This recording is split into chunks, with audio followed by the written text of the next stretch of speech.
नमस्कार दोस्तों, स्वागत है आप सभी के स्मार्ट क्लास के कोल एग्जाम पर। और आप देख रहे हैं यूपी ट्रिपल एसपी पेड 2023 की टेस्ट सीरीज। तो दोस्तों, आज के टेस्ट सीरीज में बहुत ही चुनिंदा को प्रश्नों को लिया गया है जो कि एग्जाम में बार बार पूछे जाते हैं। तो चलिए, टाइम को ज़्यादा वेस्ट न करते हुए आज के टेस्ट को स्टार्ट करते हैं। और टेस्ट में लगातार आप लास्ट तक बने रहें, क्योंकि आज के टेस्ट में आप बहुत कुछ नया सीखने वाले हैं। तो दोस्तों, आज के टेस्ट में सीरीज में प्रश्न संख्या 1 है, विकलांग या दिव्यांग व्यक्तियों के लिए केंद्रीय आयुक्त किस मंत्रालय के अंतर्गत आते हैं? 1. सामाजिक न्याय एवं अधिकारिता। 2. कार्मिक मंत्रालय। सामाजिक न्याय एवं अधिकारिता मंत्रालय। 2. कार्मिक मंत्रालय। 3. विधि एवं न्याय मंत्रालय। 4. गृह मंत्रालय। तो दोस्तों, विकलांग या दिव्यांग व्यक्तियों के लिए केंद्रीय आयुक्त सामाजिक एवं अधिकारिता मंत्रालय के अंतर्गत आता है। तो सही आंसर है विकल्प संख्या 1। तो दोस्तों, आइए एक हल्की नज़र डाल लेते हैं कि विभिन्न मंत्रालयों के अंदर कौन से विभाग आते हैं। तो सामाजिक न्याय एवं अधिकारिता मंत्रालय में विकलांग व्यक्तियों के केंद्रीय आयुक्त भी आते हैं। और इसके अलावा राष्ट्रीय अनुसूचित जाति आयोग और पिछड़े वर्गों के लिए राष्ट्रीय आयोग, ये भी सामाजिक न्याय एवं अधिकारिता मंत्रालय के अंतर्गत आते हैं। और कार्मिक मंत्रालय के अंतर्गत दोस्तों केंद्रीय सूचना आयोजन, संघ लोक सेवा आयोग, कर्मचारी चयन आयोग, केंद्रीय सतर्कता आयोग, केंद्रीय अन्वेषण ब्यूरो यानी कि CBI, केंद्रीय प्रशासनिक न्यायाधिकरण यानी कि कैट और लोकपाल, ये सारे कार्मिक मंत्रालय के अंतर्गत आते हैं। विधि एवं न्याय मंत्रालय के अंतर्गत आता है दोस्तों भारत के महान्यायवादी, भारत का महाधिवक्ता यानी कि अटॉर्नी जनरल और solicitor general of India, Bharat का विधि आयोग यानी कि लॉ कमीशन, भारत का निर्वाचन आयोग यानी कि इलेक्शन कमीशन, भारत का परिसीमन आयोग, ये सारे विधि एवं न्याय मंत्रालय के अंतर्गत आते हैं। दोस्तों, भारत के गृह मंत्रालय के अंतर्गत आते हैं अंतर्राष्ट्रीय परिषद, क्षेत्रीय परिषदें, राष्ट्रीय अनुसंधान एजेंसी यानी कि NIA, राष्ट्रीय मानव अधिकार आयोग यानी कि नेशनल ह्यूमन राइट कमीशन, राष्ट्रीय अन्वेषण अभिकरण यानी कि NIA, ये सारे गृह मंत्रालय के अंतर्गत आते हैं। आज के टेस्ट सीरीज में प्रश्न संख्या 2 है, सहकारी समिति के बोर्ड का विघटन एवं निलंबन तथा अंतरिम प्रबंधन की नहीं किस अनुच्छेद में है? 1. आर्टिकल 243 के। 2. Article 243 L। 3. Article 243 M। 4. Article 243 N। तो दोस्तों, सहकारी समिति में बोर्ड के विघटन एवं निलंबन का अंतरिम प्रबंधन आर्टिकल 243 L में आता है। सही आंसर है विकल्प संख्या 2। दोस्तों, आइए एक नज़र देख लेते हैं कि सहकारी समिति में कौन कौन से आर्टिकल आते हैं। ये एग्ज़ाम के पॉइंट ऑफ व्यू से बहुत इंपॉर्टेंट आर्टिकल है और विभिन्न एग्ज़ामों में यहीं के आर्टिकलों को रिपीट करके पूछा जाता है। तो चलिए एक बार नज़र मार लेते हैं सहकारी समिति के अंतर्गत कौन से आर्टिकल आते हैं और किस आर्टिकल में क्या आता है।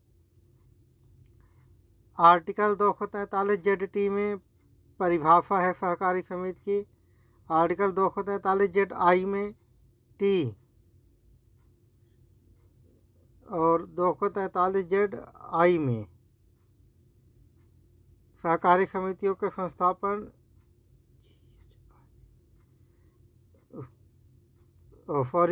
ZT नहीं, एक मिनट दोस्तों, ये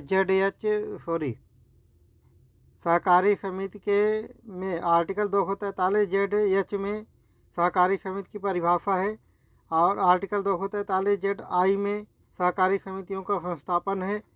आर्टिकल 243 ZJ में बोर्ड के सदस्यों एवं इसके पदाधिकारियों की संख्या, बोर्ड के सदस्यों एवं इसके पदाधिकारियों की संख्या एवं कार्यावधि है। और आर्टिकल 243 ZK में बोर्ड के सदस्यों के चुनाव का प्रावधान है। आर्टिकल 243 ZL में बोर्ड का विघटन एवं निलंबन तथा अंतरिम प्रबंधन है। आर्टिकल 243 ZM में सहकारी समितियों के खाते का अंकेक्षण यानी कि ऑडिट है। आर्टिकल 243 ZN ZMN, और K में बोर्ड के सदस्यों एवं इसके पदाधिकारियों की संख्या एवं कार्यविधि है। और ZM में सहकारी समितियों के खाते का अंकेक्षण यानी कि ऑडिट है। और 243 ZN में आम सभा की बैठक को बुलाना का प्रावधान है।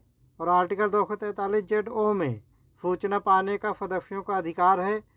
और आर्टिकल 243 ZP में रिटर्न का प्रावधान है। आर्टिकल 243 ZQ में अपराध एवं दंड का प्रावधान है। आर्टिकल 243 ZR में बहुराज्यीय सहकारी समितियों को आवेदन का प्रावधान है। और आर्टिकल 243 ZF में केंद्र शासित क्षेत्रों में कार्यान्वयन है। आर्टिकल 243 ZT में मौजूदा कानूनों का बना रहना है। तो दोस्तों, सहकारी समिति से संबंधित आर्टिकल 243 में जितने भी प्रावधान थे वो सारा हमने अभी चर्चा किया। चलिए देखते हैं आज के टेस्ट सीरीज में प्रश्न संख्या 3 क्या है। प्रश्न संख्या 3 है, सबसे पहले किस भाषा को शास्त्रीय भाषा का दर्जा मिला? 1 तमिल, 2 संस्कृत, 3 तेलुगु, 4 उड़िया। तो दोस्तों, शास्त्रीय भाषा भारत में अभी तक कुल 6 भाषाओं को शास्त्रीय भाषा का दर्जा मिला है। और ये भाषाएं हैं तमिल, संस्कृत, तेलुगु, उड़िया, कन्नड़ और मलयालम। तो देखते हैं सबसे पहले किस भाषा को शास्त्रीय भाषा का दर्जा मिला। तो दोस्तों, सबसे पहले तमिल भाषा को शास्त्रीय भाषा का दर्जा मिला 2004 में। तो सही आंसर है विकल्प संख्या 2।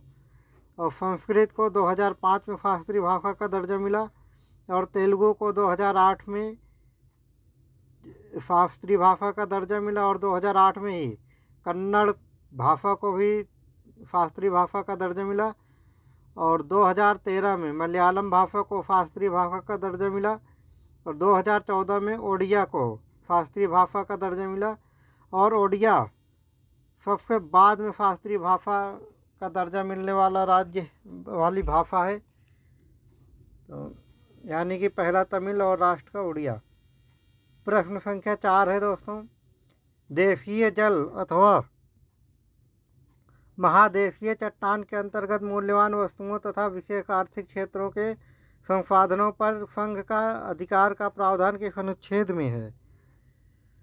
दोस्तों, देशीय जल अथवा महादेशीय चट्टान के अंतर्गत मूल्यवान वस्तुओं तथा विशेष आर्थिक क्षेत्रों के संसाधनों पर संघ का अधिकार का प्रावधान आर्टिकल 297 में है। सही आंसर है विकल्प संख्या 4। तो दोस्तों, आइए इन आर्टिकल पे एक नज़र मार देते हैं। आर्टिकल 294 में प्रावधान है, कुछ मामलों में संपत्ति, परिसंपत्ति, अधिकार, दायित्व संबंधी उत्तराधिकार का प्रावधान है। और आर्टिकल 245 में अन्य मामलों में संपत्ति, परिसंपत्ति, अधिकार, दायित्व संबंधी उत्तराधिकार का प्रावधान है। आर्टिकल 296 में राज्य द्वारा अभिगृहित यानी कि जब्त की हुई अथवा चूक अथवा लावारिस संपत्ति का प्रावधान है। टेस्ट में अगले प्रश्न में पहुंचते हैं दोस्तों। प्रश्न संख्या 5 है, पिछड़े वर्गों की स्थिति की जांच के लिए आयोग की नियुक्ति का प्रावधान अनुच्छेद में है। प्रावधान किस अनुच्छेद में है? 1 आर्टिकल 340, 2 आर्टिकल 341, 3 आर्टिकल 342, 4 आर्टिकल 342 का ए। तो पिछड़े वर्गों की स्थिति की जांच के लिए आयोग की नियुक्ति का प्रावधान आर्टिकल 340 में है। सही आंसर है विकल्प संख्या 1। आर्टिकल 341 में अनुसूचित जातियां हैं। और आर्टिकल 342 में अनुसूचित जनजातियां हैं। आर्टिकल 342 ए में सामाजिक एवं शैक्षणिक रूप से पिछड़े वर्ग का प्रावधान है। प्रश्न संख्या 6 है दोस्तों, विधायिकाओं के चुनाव के संबंध में प्रावधान बनाने की संसद की शक्ति का प्रावधान यानी विधायिकाओं के चुनाव के संबंध में प्रावधान बनाने की संसद की शक्ति का प्रावधान किस अनुच्छेद में है? 1 आर्टिकल 325, 2 आर्टिकल 327, 3 आर्टिकल 328, 4 आर्टिकल 329। तो विधायिकाओं के चुनाव के संबंध में प्रावधान बनाने की संसद की शक्ति आर्टिकल 327 में एक सही आंसर है विकल्प संख्या 2। तो बाकी के आर्टिकलों पर एक नज़र मार लेते हैं दोस्तों। आर्टिकल 325 एक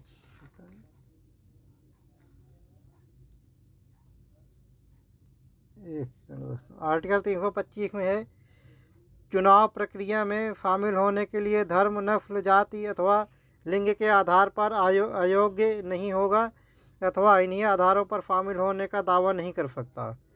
और आर्टिकल 328 में है, राज्य विधायिका का संबंधित राज्य के अंदर चुनाव के संबंध में प्रावधान बनाने की शक्ति है। आर्टिकल 329 में चुनाव संबंधी मामलों के न्यायालयों के हस्तक्षेप पर रोक का प्रावधान है। प्रश्न संख्या 7 है दोस्तों, छत्तीसगढ़ राज्यसभा की कितने सीटें हैं? 1 5 सीटें, 2 12 सीटें, 3 16 सीटें, 4 19 सीटें। तो छत्तीसगढ़ में राज्यसभा की 5 सीटों का प्रावधान है। सही आंसर है विकल्प संख्या 1। और हरियाणा में भी राज्यसभा की 5 सीटों का प्रावधान है, यानी कि छत्तीसगढ़ और हरियाणा में राज्यसभा की 5 सीटों का प्रावधान है। और छत्तीसगढ़ के लोकसभा में 11 सीटें हैं और छत्तीसगढ़ के विधानसभा में 90 सीटें हैं। कर्नाटक के राज्यसभा में 12 सीटें हैं और बिहार और पश्चिम बंगाल में राज्यसभा की 16 सीटें हैं। महाराष्ट्र में राज्यसभा की 19 सीटें हैं।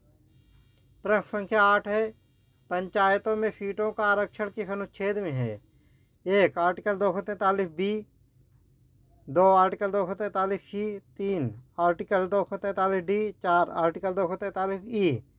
पंचायतों में सीटों का आरक्षण आर्टिकल 243 डी में है। सही आंसर है विकल्प संख्या 3। तो दोस्तों देखते हैं इसमें, एक बार पंचायतों के आर्टिकल पे नज़र डाल लेते हैं।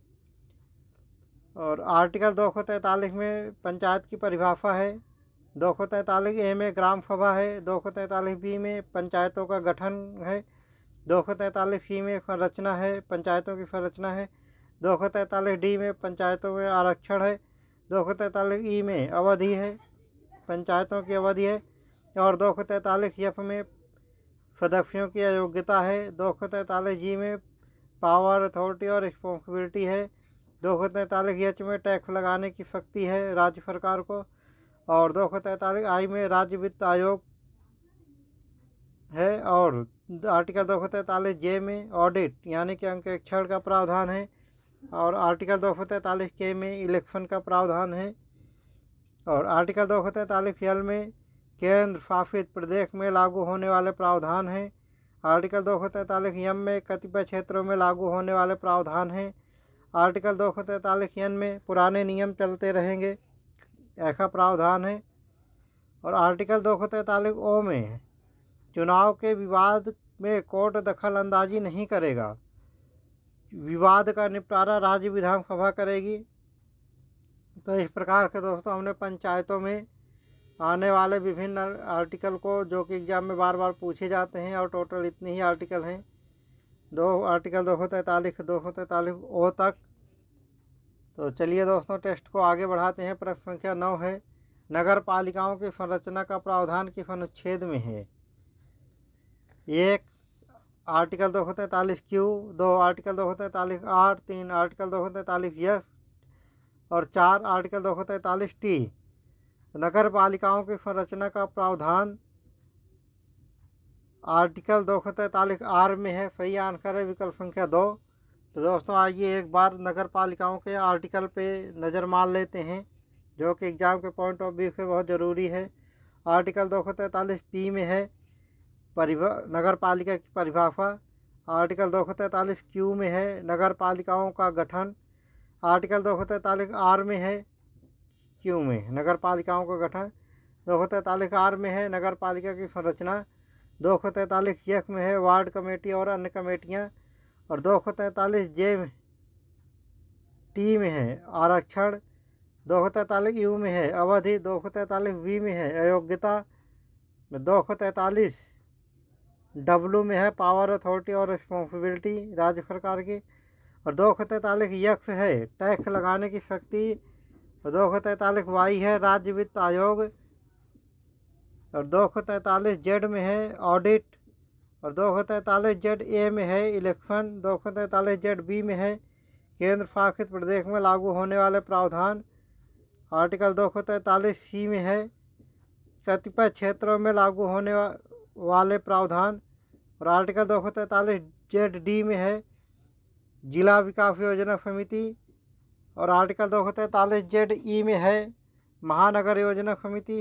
आर्टिकल 243ZF में है पुराने नियम चलते रहेंगे। आर्टिकल 243G है ZG है चुनाव के विरुद्ध कोर्ट में दखलअंदाज, चुनाव में के मामलों विवाद में कोर्ट दखलअंदाजी नहीं करेगा। चलिए दोस्तों, आज के टेस्ट में आगे बढ़ते हैं। प्रश्न संख्या 10 है आज के टेस्ट में, विधि द्वारा स्थापित प्रक्रिया का प्रावधान कहाँ से लिया गया है? 1 जर्मनी से, 2 फ्रांस से, 3 दक्षिण अफ्रीका से, 4 जापान से। तो विधि द्वारा स्थापित प्रक्रिया का प्रावधान जापान से लिया गया है। सही आंसर है विकल्प संख्या 4 जर्मनी। जर्मनी से मौलिक अधिकारों के निलंबन से संबंधित आपातकालीन प्रावधान जर्मनी से लिया गया है। फ्रांस गणतंत्रात्मक